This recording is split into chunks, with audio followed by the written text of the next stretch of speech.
Some girls in their early youth who use men well beneath their role or rank in society, while simultaneously not wanting to acknowledge their sexual interactions with them are their dirty little secrets, or simply considered slumming it.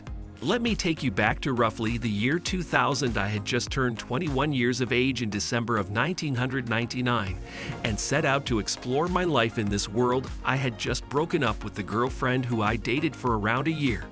She was a Twinkie girl, a term I made up that describes a soft, overweight girl who lies about her birth control intake to get a guy to ejaculate inside of her akka, a doughy girl looking for a cream filling to imprison a man.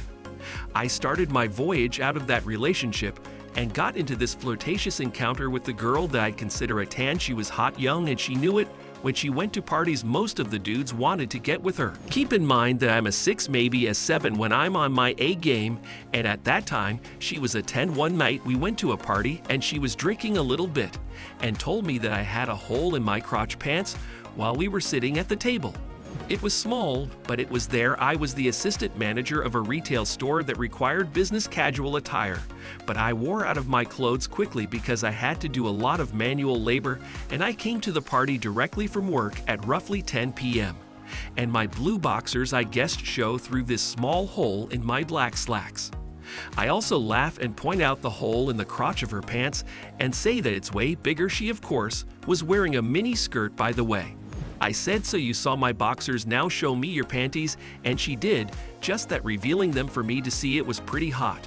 But I laughed it off and told her that I talked to her. Later, someone called me away into the next room to watch a favorite quotable scene from a film. Then an hour later, I knocked on the bathroom door and a mutual friend of everyone at the party was in there. I stood outside and told him, "Just let me know when you're done, I'll wait by the washer."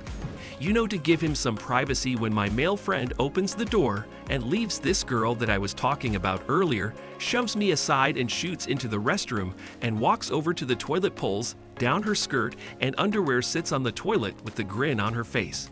While she uses the toilet, after I close the door and lock it, I walk over and pretend to start unzipping my pants and say, "If you're going to hijack the toilet, at least you can widen your legs so you can share.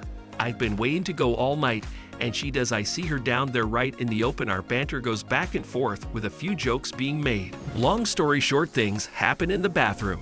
And after we're done, she asks me basically not to tell anyone that I was with her. I've always wondered what the hell this all meant. This all resides in my memory, since this is the only time that I actually got a tan, but I couldn't figure out why she chose me over the better looking dudes at the party and why she never wanted me to speak about it, nor did she ever actually try to accuse me of anything like rape, which happens on many occasions.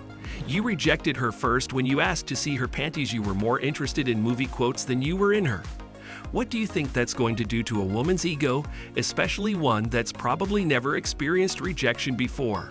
And then it's probably in her late teens. That never happens. Here you have a woman that's an alpha female that's being rejected by a beta male. Seems to be one of the most defensive things that you can do to a woman, but the kicker is this woman never admitted to being offended, because that'll show that in this case, she's just an attention seeker.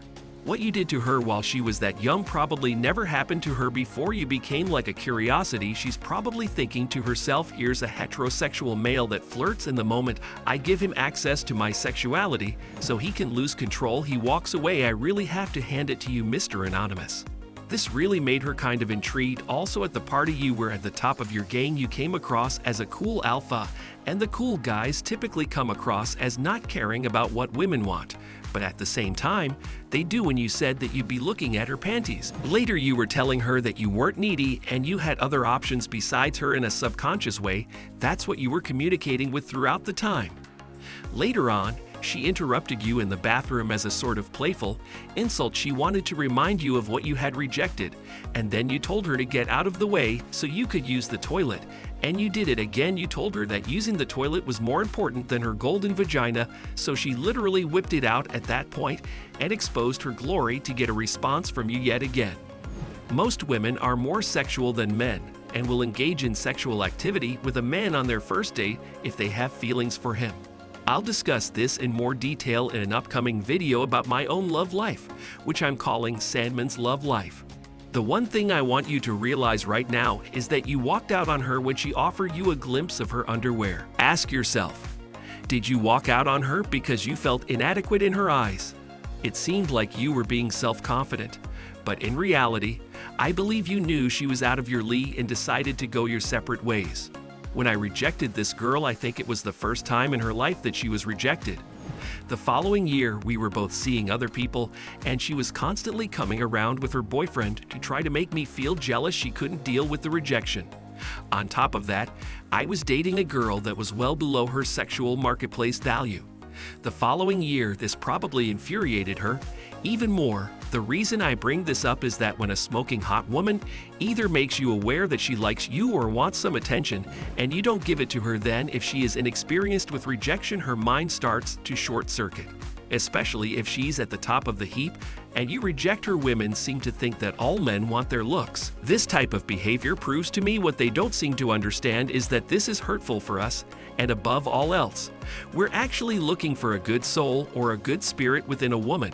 And then when we learn the truth that most women would rather look beautiful on the outside than on the inside, it really hurts us deeply. And because no one tells us this, while we're younger, it hurts. Even more people say you hate women, you're just as bad as the feminists. But the thing is, women tell each other about the bad things that men do to women. Men, on the other hand, keep their mouth shut about the terrible experiences that we go through because men stay quiet. The same women can inflict the same type of pain on dozens of guys, but when a man hurts a woman, they spread the information far and wide so that man can never hurt another woman again. No one has ever spoken anything to me about the risks of female nature, and I'm so upset that it drives me to talk about it every day and remain anonymous to me instead of being angry at women for protecting each other from terrible people. If you had just asked her for a pee in the toilet, she would still be thinking about you today, even if she were on her deathbed surrounded by her family and grandchildren. She wouldn't even be thinking about them at that point, because you should never have asked her for anything else. Her deathbed would be filled with thoughts like, why did that beta male reject me when I was 19 years of age? And who does he think he is? She'd say. Big and unattractive feminists aren't getting any good or negative attention. So what do they do when they're too overweight to be raped? Put on bad clothes. If a woman is accustomed to receiving positive attention and only receives negative attention or none at all, she will need the positive once again. When she realized that you were eager to give her positive attention again, she dumped you like a month-old bottle of milk. Were we to wreck your ideal of this female, you'd look back on this experience with a different perspective and wish you preserved your power rather than handing it back to her. It's amusing how women's egos are so tightly wound and focused on garnering attention for men. If all men didn't give women attention for a week or two, women would go absolutely nuts. And that's why MGTOW drives women crazy, because they're revealing and dropping their panties, and we're not even looking because we know that all will see are warts and yeast anyways with that wonderful visual.